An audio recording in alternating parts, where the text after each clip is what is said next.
Hello बच्चों, lecture 3 में आज हम लोग प्रश्नावली 1.1 को हल करेंगे। तो प्रश्नावली 1.1 में पहला क्वेश्चन कह रहा है कि निम्नलिखित में कौन से समुच्चय हैं, अपने उत्तर का औचित्य भी बताइए। तो जे अक्षर से प्रारंभ होने वाले वर्ष के सभी महीनों का संग्रह। तो ये एक आपका जो है इसमें आ जाएगा जनवरी, जून, जुलाई। तो पहला वाला तो आपका समुच्चय हो जाएगा। भारत के 10 सबसे अधिक प्रतिभाशाली लेखकों का संग्रह। तो ये एक सबसे अधिक प्रतिभाशाली। तो प्रतिभाशाली की परिभाषा कोई भी डिसाइडेड नहीं है, फिक्स नहीं है, वेल डिफाइंड नहीं है। तो ये जो है एक सेट या समुच्चय नहीं बनाएगा। विश्व के सर्वश्रेष्ठ 11 बल्लेबाजों का संग्रह, ये भी समुच्चय नहीं बनाएगा। सर्वश्रेष्ठ आ गया है ना, तो हमें पता नहीं रहेगा कि सर्वश्रेष्ठ की परिभाषा क्या है। आपकी कक्षा के सभी बालकों का संग्रह, तो ये भी एक समुच्चय है। 100 से कम सभी प्राकृत संख्याओं का संग्रह, ये भी एक समुच्चय है, क्योंकि ये नंबर्स तो फिक्स्ड होंगे। लेखक प्रेमचंद्र द्वारा लिखित उपन्यासों का संग्रह, तो ये भी लेखक ने जो भी लिखे होंगे वो तो फिक्स्ड होंगे, है ना, वेल डिफाइंड होंगे। सभी समपूर्णांकों का संग्रह, ये भी एक समुच्चय है। इस अध्याय में आने वाले प्रश्नों का संग्रह, ये भी एक समुच्चय है। विश्व के सबसे अधिक खतरनाक जानवरों का संग्रह, तो ये जो है सबसे अधिक खतरनाक का मतलब है कि यहाँ पर ये शब्द जो है सबसे अधिक खतरनाक, ये वेल डिफाइंड नहीं है, क्योंकि खतरनाक की कोई परिभाषा नहीं होती है। उसमें किसी एक के लिए खतरनाक वर्ड कुछ और हो सकता है, दूसरे के लिए कुछ और हो सकता है। तो ये भी एक समुच्चय नहीं बनाएगा, ठीक है। तो पहला क्वेश्चन इस तरीके से आपको जवाब देना है उनका कि कौन सा समुच्चय है, कौन सा नहीं है। तो उत्तर की पुष्टि के लिए आपको ये बताना पड़ेगा जो जो समुच्चय नहीं है तो वो क्यों नहीं है, उसका एक एक लाइन में आपको आंसर लिखना है, ठीक है। आगे बढ़ते हैं क्वेश्चन नंबर 2 की तरफ। इसमें कह रहा है कि मान लीजिए a इज इक्वल टू 1 2 3 4 5 6 रिक्त स्थानों में उपयुक्त प्रतीक एप्सिलॉन एंड एप्सिलॉन नॉट भरिए, यानी कि ये belongs to and not belongs to. तो बिलोंग्स टू तब आता है जब वो एलिमेंट या अवयव ए का हो। अगर ए का है तो बिलोंग्स टू आएगा। जैसे 5 इसमें आ रहा है, ये तो 5 यहाँ पर है, तो इसमें हम ये वाला सिंबल लगाएंगे, ठीक है। 8 यहाँ पे नहीं है तो फिर ऐसे कट कर देंगे उसको। 0 भी यहाँ पे ए में नहीं है तो इसलिए हमने इसको कट कर दिया। 4 यहाँ पर मिल जाएगा तो कट नहीं करेंगे, बिलोंग्स टू आ जाएगा। 2 बिलोंग्स टू ए, ये भी 2 बिलोंग्स टू आ जाएगा। 10 डज नॉट बिलोंग टू ए, तो इसको हमने ऐसे कट कर दिया, ठीक है। तो ये सिंबल यहाँ पर भरने थे इसमें, और कुछ नहीं। इसमें कह रहा है कि थर्ड वाले में समुच्चयों को रोस्टर रूप में लिखना है। पहला क्वेश्चन कह रहा है कि a is equal to X such that x एक पूर्णांक है और -3 से 7 के बीच में है। तो -3 से 7 यानी -3 से बड़ा मतलब -2 आ जाएगा एक, तो फिर -1 आ जाएगा, 0 1 2 3 4 5 और 6, ठीक है। तो -2 से लेकर के 6 तक के सारे नंबर्स आ जाएंगे। बी में कह रहा है x संख्या 6 से कम एक प्राकृत संख्या है। 6 से कम मतलब प्राकृत संख्या भी है, तो 1 रहेगा, उसमें 2 भी रहेगा, 3 भी रहेगा, 4 भी रहेगा, 5, 6 से कम तक जाना था तो इतना ही आएगा इसमें। 2 अंकों की ऐसी प्राकृत संख्या बताइए जिनका योगफल 8 है, ठीक है। तो चलिए इसको बता देता हूँ मैं अलग से लिख करके। 3 का थर्ड, क्वेश्चन नंबर 3 का ये थर्ड है,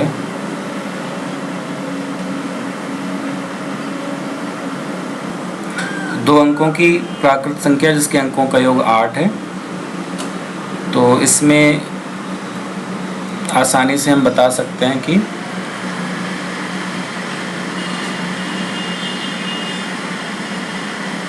पहला तो आ जाएगा 17, क्योंकि 1 + 7 8 हो जाता है। 2 26 35 44 53 62 71 एंड 80।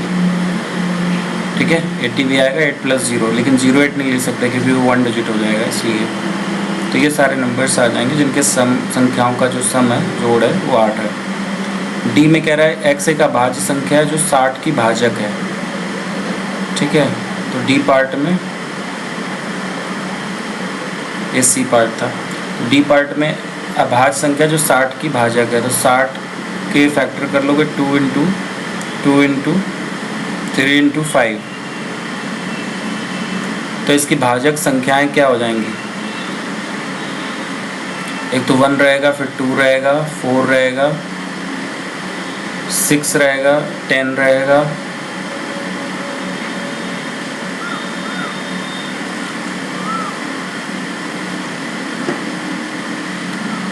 3 भी आ जाएगा, 5 भी आ जाएगा।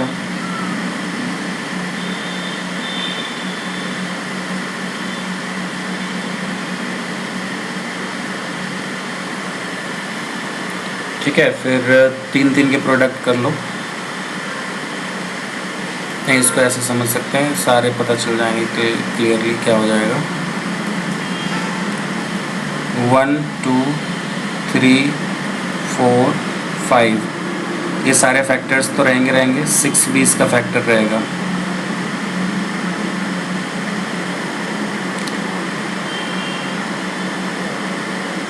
ठीक है, 6 के बाद फिर यहाँ पर 10 मिलेगा, 12 मिलेगा, 15 और फिर इसके बाद 20, इसके बाद 30 और लास्ट में 60। तो ये सारे के सारे भाजक संख्याएं हैं इसकी। लेकिन अभाज्य संख्याएं देखनी थी, तो अभाज्य वाली कौन कौन सी हो जाएंगी? अभाज्य भाजक 2 हो गया, 3 हो गया, 5 हो गया, 2 3 5 ओनली। तो ये सिर्फ 2 3 5 लिखा जाएगा। ठीक है, अभाज्य देखना तो पहले देख सकते थे, 2 और 3 और 5 यही अभाज्य रहेंगे, लेकिन भाजक तो बहुत सारे हो जाएंगे। अभाज्य वाले सिर्फ इतने रहेंगे। ठीक है, ये आंसर ये वाला रहेगा आपका।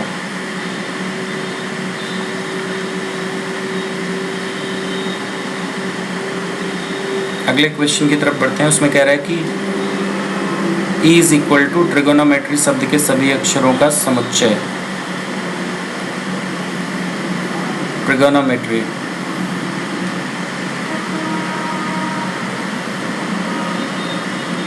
तो इसमें क्या करना है कि बस TR सारे कॉमा लगा के लिखते जाओ। TRIGON,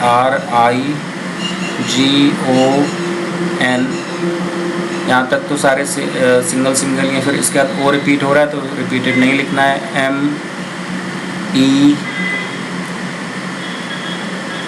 METR वापस आ गया, नहीं लिखना है, Y लिख दो बस। तो ये हमारा सेट यहाँ पर मिल जाएगा हमें। बेटर शब्द के सभी अक्षरों का समुच्चय इसी तरीके से लिख सकते हैं, BETR बस। क्वेश्चन नंबर 4 में कह रहा है निम्नलिखित समुच्चयों को समुच्चय निर्माण रूप में व्यक्त कीजिए। तो 3 6 9 12। चौथे क्वेश्चन का फर्स्ट वाला बता देता हूँ। चौथे का फर्स्ट 3 6 9 12।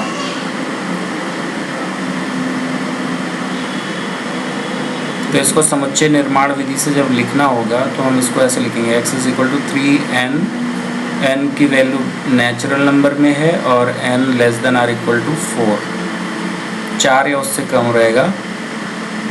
ठीक है, नेचुरल नंबर रहेंगे, इसमें रख देंगे। तो 3 × 1 3 × 2 3 × 3 3 × 4 इस टाइप के 3 के मल्टीपल्स सारे मिलते चले जाएंगे। ठीक है, अगला सेकेंड क्वेश्चन में है 2 4 8 16 32।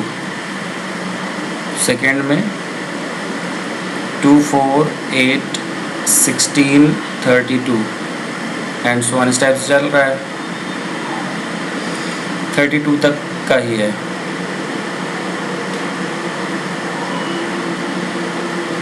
तो इसमें x such that x equal to 2 raise to n, जहाँ पर n belongs to natural number और n की जो वैल्यू है वो 5 तक जाएगी। इस तरीके से इसको बना सकते हो। थर्ड, फोर्थ, फिफ्थ इसी तरीके से अपने आप से ट्राई करिएगा। फिफ्थ क्वेश्चन में कह रहा है निम्नलिखित समुच्चयों के सभी अवयवों को सूचीबद्ध कीजिए। x सच दैट x एक विषम प्राकृतिक संख्या है। तो विषम प्राकृत संख्या का मतलब है कि विषम भी हो और प्राकृत संख्या भी हो। तो 1, 3, 5, 7 इस तरीके से हमें इसमें लिखना है पहले वाले में। और सेकेंड वाले में कह रहा है कि x सच दैट x एक पूर्णांक है। तो पूर्णांक -½ से बड़ा 0 आएगा, फिर 0, 1, 2, 3, 4 तक जाएंगे बस। 0, 1, 2, 3, 4 इसमें। सी वाले में आ जाएगा x एक पूर्णांक है लेकिन x² जो है वो 4 या उससे कम है। तो चलो थोड़ा सा सी वैसा है तो मैं बता देता हूँ फिफ्थ का सी।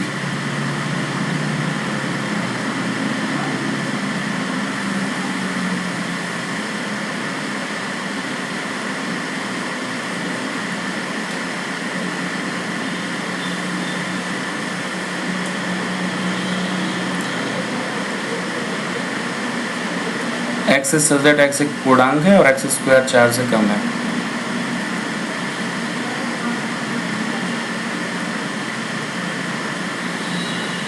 x² less than or equal to 4। तो क्योंकि x² की वैल्यू 4 या उससे कम है तो x की वैल्यू क्या क्या हो सकती है, -2 हो सकती है क्योंकि इसका स्क्वायर करोगे तो -4 आ जाएगा, मतलब +4 आ जाएगा। x की वैल्यू अगर -1 रखते हो तो -1 का स्क्वायर जो है वो 1 आ जाता है, 0 का स्क्वायर 0 आ जाता है, 1 का स्क्वायर भी 1 आएगा, 2 का स्क्वायर भी 4 आ जाएगा। तो ये 4, 1, 0 ये सब के सब 4 से कम है। तो इसलिए जो इनमें वैल्यूज़ हैं 0, 1, 2 यानी कि ये 5 वैल्यूज़ हम x के लिए ले सकते हैं। तो यहाँ पर जो हमारे पास इसका सूचीबद्ध तरीके से जब लिखेंगे तो -2, -1, 0, 1 और 2। तो यही हमारे पास आंसर हो जाएंगे इसके लिए। अगर x² की वैल्यू 4 या उससे कम हो लेकिन x एक पूर्णांक हो तो पूर्णांक में ही हमें सारे नंबर लिखने होंगे, नॉन पूर्णांक में नहीं लिखने होंगे। ठीक है।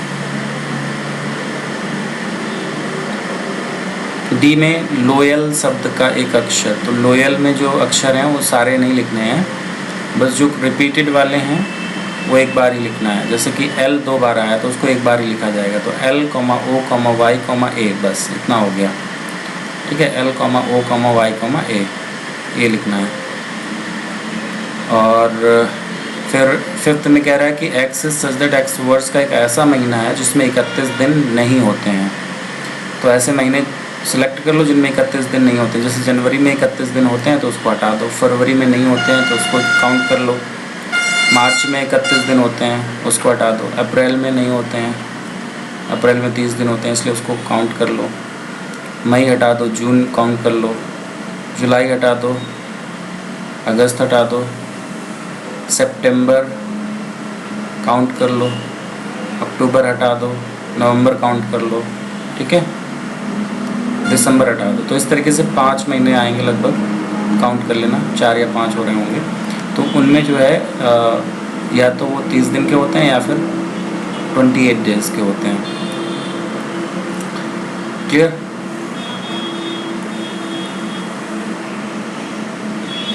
तो जो 31 दिन के नहीं होते हैं उनको हटा दो, मतलब जो 31 दिन के हैं उनको हटा दो, जो 31 दिन के नहीं है वो लिखना है इसमें ई वाले में। एफ में कह रहा है x सच दैट x अंग्रेजी वर्णमाला का एक व्यंजन है जो k से पहले आता है। तो अंग्रेजी वर्णमाला का एक व्यंजन, व्यंजन का मतलब है कि उसमें स्वर वाले नहीं लिखने हैं। ठीक है।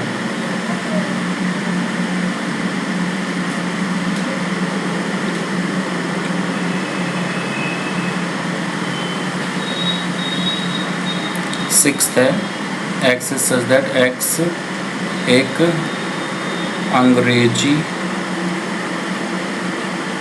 वर्णमाला का एक व्यंजन है। ठीक है, तो व्यंजन में आपका जैसे ए इसमें नहीं आएगा क्योंकि ए स्वर है, बी आ जाएगा, सी आ जाएगा, डी आ जाएगा, ई नहीं आएगा, एफ आ जाएगा, जी, एच, आई नहीं आएगा, जे आ जाएगा। और के से पहले तक का लिखना था तो यहीं फिर आगे के आ जाता ना, तो यहीं तक लिखना है इसको। ठीक है, के से पहले आता हो, के से पहले के, तो ये आ जाएंगे। ठीक है, चलिए आगे बढ़ते हैं। तो इसके फिफ्थ के सारे क्वेश्चन कर लेना। फिफ्थ का बी पार्ट अगर प्रॉब्लम कर रहा है तो मैं एक बार बता देता हूँ, बी पार्ट में हो सकता है, मतलब फिफ्थ के सेकेंड पार्ट को भी बता देता हूँ। चलो, इसमें कह रहा है एक्स इज दैट एक्स एक पूर्णांक है,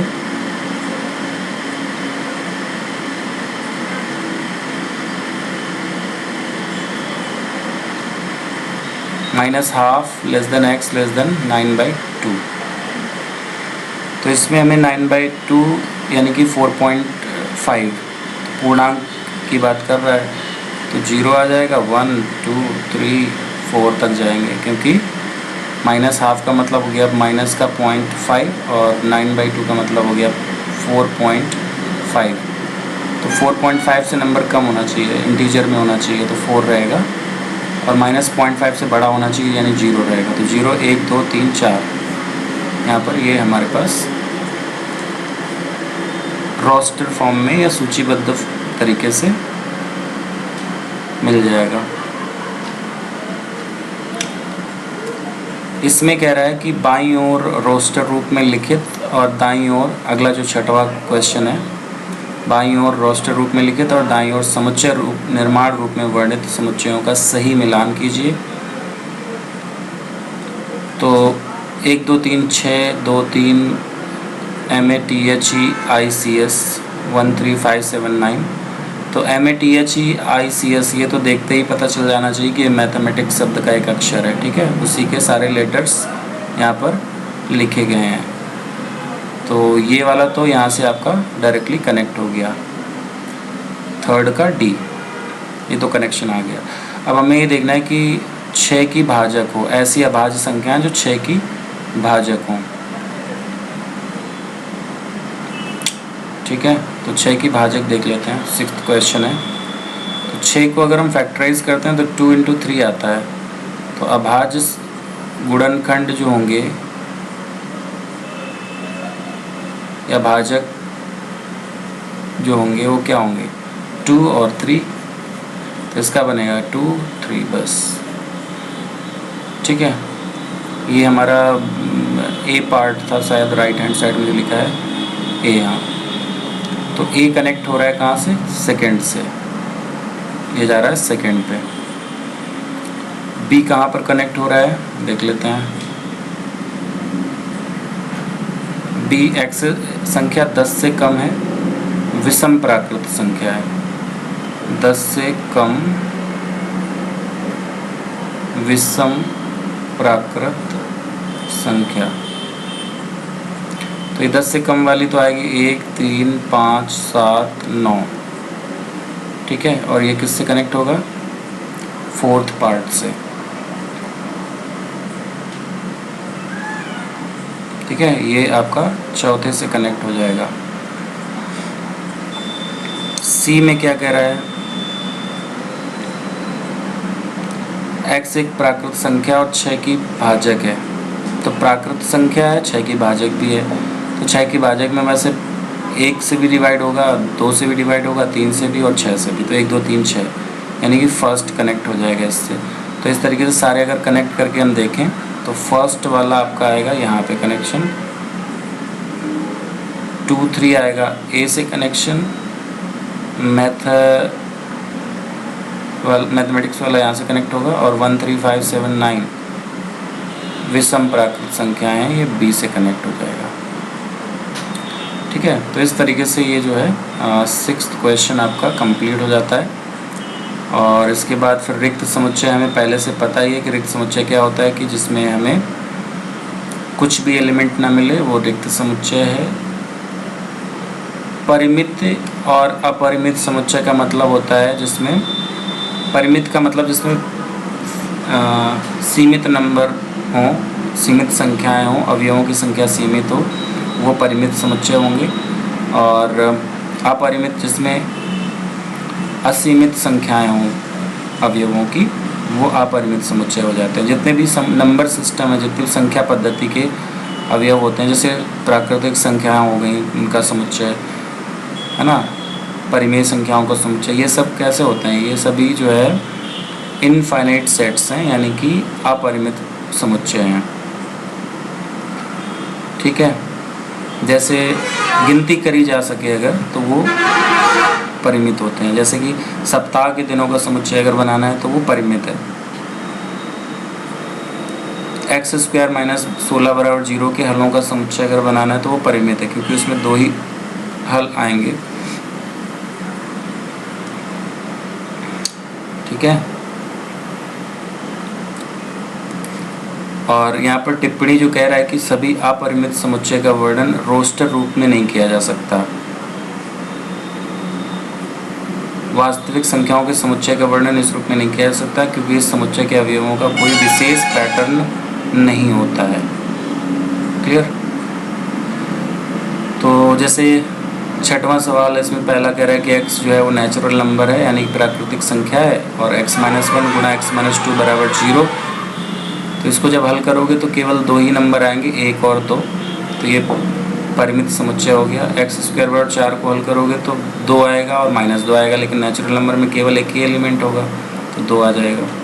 2x - 1 = 0 को हल करने पे x = ½ मिलेगा, लेकिन x कह रहा है नेचुरल नंबर होना चाहिए, तो फिर नेचुरल नंबर तो ऐसा कुछ मिलेगा नहीं जो इसको हल कर पाए, इसलिए ये फाई हो जाएगा। ये भी एक परिमित समुच्चय है, फाई है ना, नल सेट या रिक्त समुच्चय।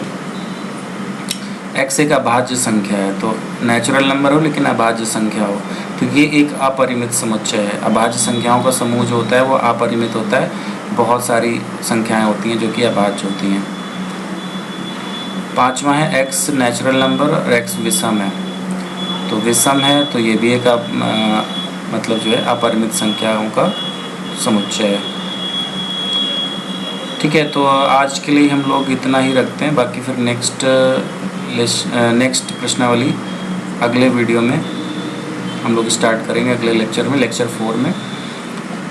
तो तब तक आप लोग यहाँ तक कंप्लीट कर लीजिएगा। ठीक है, तो आज के लिए इतना ही। Thank you.